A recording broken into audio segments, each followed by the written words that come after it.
Èmi Olúwaṣeun Ayédùn ni mò ń kí wa káàbọ̀ sínú oṣù tuntun, oṣù karùn-ún tá a mọ̀ sí oṣù Èbìbí.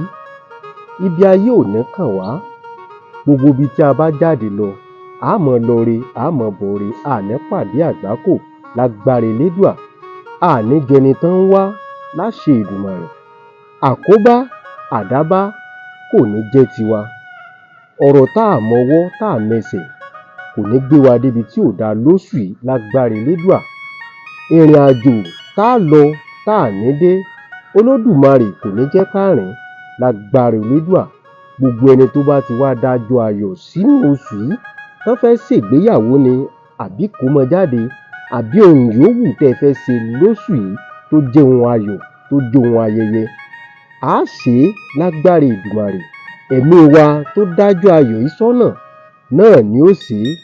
A ò ní ráìsàn, a ò ní ríkú òjijì láṣẹ Èdùmàrè. Ire ni tiwa lóṣù yìí o. Ire o.